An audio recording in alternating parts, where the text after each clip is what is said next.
Bonjour à tous. Aujourd'hui donc, explication de la positivité de Siziazike. Pour quelle raison, quel que soit le continent où il s'est trouvé, quelles que soient les situations où il s'est trouvé, que ça soit donc Suriname, Guyane, dans Roenco, Costa Rica et Canada et bon nombre d'endroits qu'il a pu fréquenter.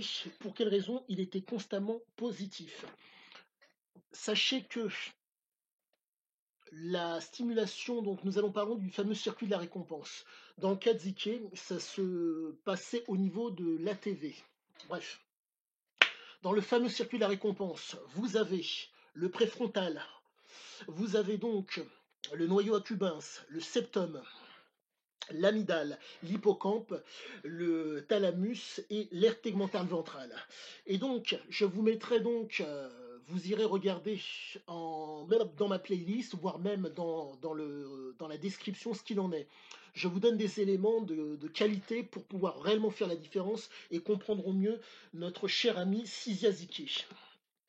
Zike, donc, avait au niveau de l'aire tegmentale ventrale, comme de par le fait qu'il prenait des drogues quasiment tout le temps, la stimulation était telle qu'elle générait de la dopamine quasiment tout le temps. En un mot, du désir, de l'envie, du plaisir. Donc, pour en revenir au fameux circuit de la récompense. Donc, le septum, le septum, l'accumbens, qui sont côte à côte, l'hippocampe, pardon, l'hippocampe, euh, l'hypothalamus et l'amygdale. Tout cela est lié, ça fait partie du circuit de la récompense. Dans le cas de Zike, il faut comprendre que l'hypophyse qui permet de réguler la température, qui permet de réguler l'humeur, prend des informations qui viennent de l'extérieur. En un mot, je vous souris ou quelqu'un vous sourit, vous êtes en mesure, de par le fait que vous voyez la chose, cette stimulation extérieure va faire que vous allez être en mesure de réagir. Dans Kadzike, de par le vécu qu'il a eu, de par les nombreuses situations qu'il a vécues, l'extérieur avait une influence sur lui, une incidence sur lui. Première incidence qu'il a eu, son père légionnaire et sa mère et sa famille. Il faut comprendre que ça a été l'une des premières choses qui a, si je puis dire, stimulé ce jeune homme. Et donc, ce jeune homme à qui on a appris à toujours défier la loi a dû aller chercher, compte tenu de son jeune âge et du fait il vivait à une époque où les gens fumaient, donc première des stimulations, il faut savoir que la fumée de cigarette, il faut savoir que le père et le grand-père fumaient le hashish. Donc il faut comprendre que au contact de son père, qui fumait certes le hashish et qui fumait les cigarettes, il s'est retrouvé dans une situation où son circuit de la récompense a été extrêmement sollicité. Ce qui fait que l'aire tegmentale ventrale cherchait, entre guillemets, les situations qui lui permettaient, entre guillemets, de générer d'autant plus de dopamine. Nous sommes à une période où le fait de fumer, le fait de boire, il y a énormément d'interdits pour diminuer, entre guillemets, comment dire, les effets de la dopamine.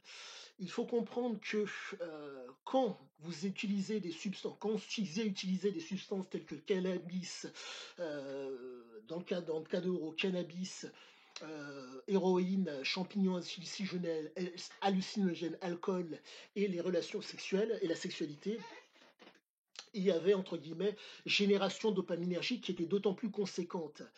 Et cette stimulation qu'il a eue constamment au niveau de l'aire tegmentale ventrale fait que il était constamment dans la défonce, il était constamment stimulé.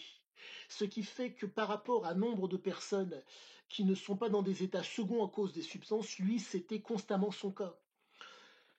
Il faut aussi comprendre que cette stimulation de l'aire tegmentale ventrale fait qu'il voyait, entre guillemets, je ne dirais pas la vie en rose, mais là où vous voyez un obstacle, et vous êtes susceptible parce que vous n'êtes pas dans un état dit pathologique,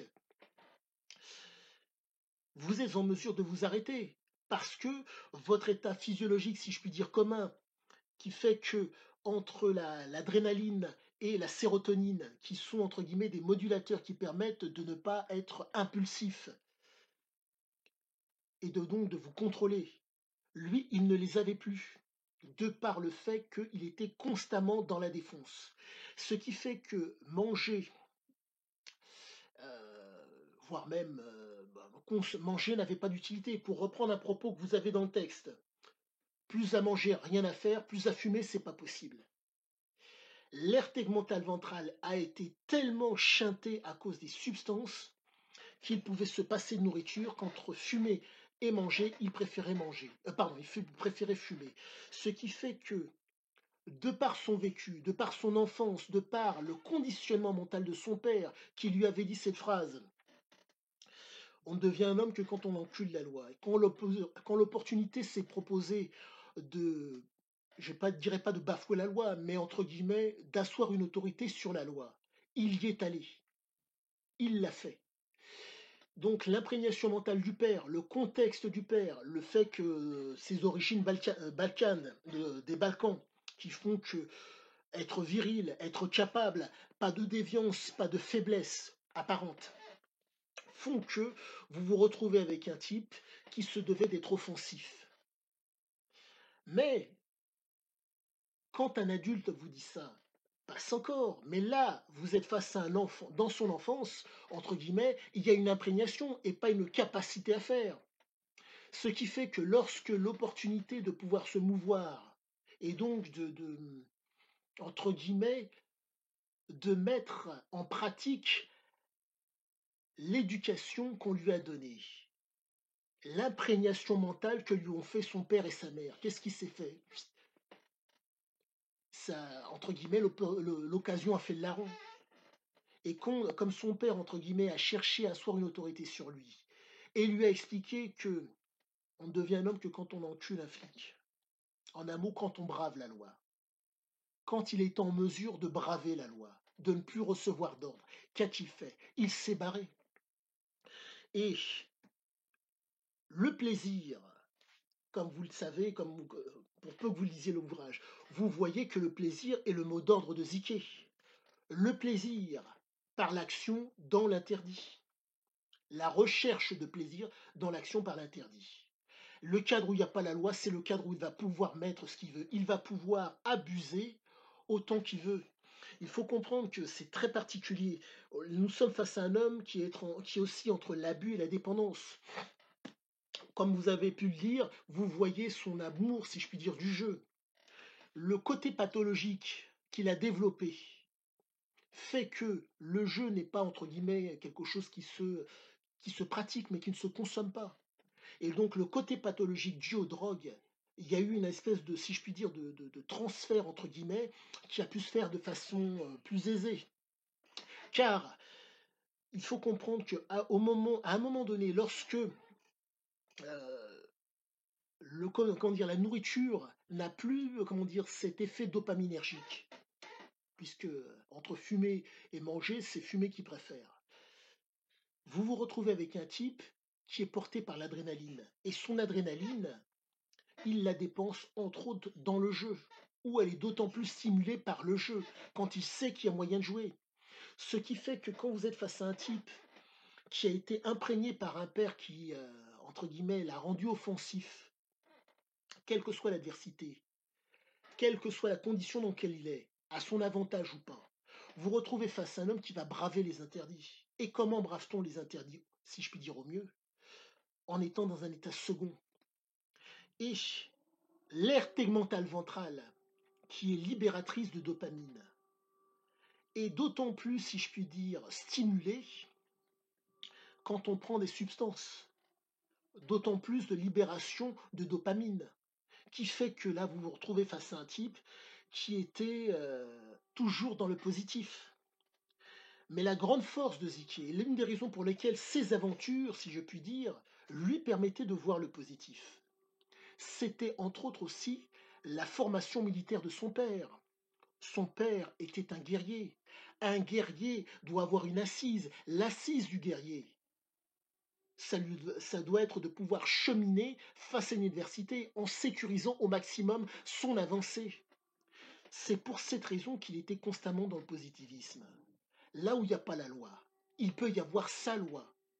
Et donc c'est pour ça qu'il était constamment dans le positivisme. Mais le cadre, qu'il soit corrompu ou qu'il y ait des lois, était contre lui ou venez à lui, car il était en mesure, de par ses nombreuses qualités et de par comment dire, cette capacité à être dans le succès au grandiose extrêmement rapidement.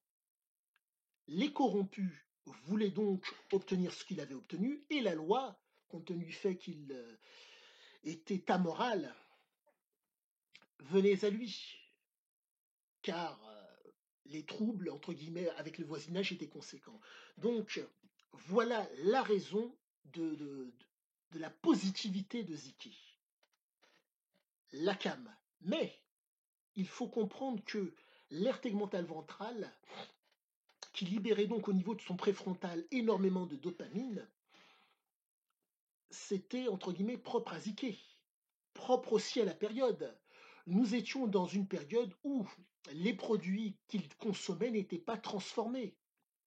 Aujourd'hui, et qui plus est, chose très importante à savoir, les produits que consommait Ziki, généralement, et là dans le cas d'Euro, c'était des produits qui étaient faits sur place.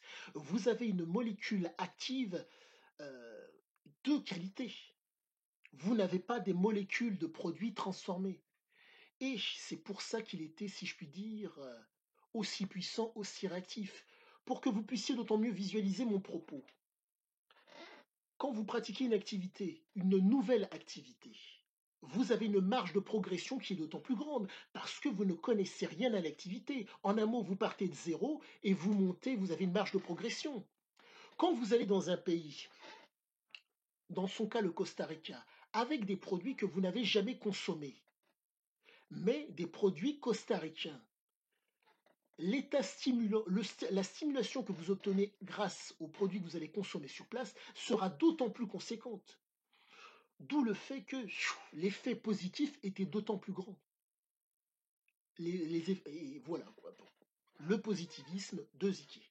Si vous avez la moindre question, appelez-moi. Ah, j'oubliais, abonnez-vous. Ciao, ciao.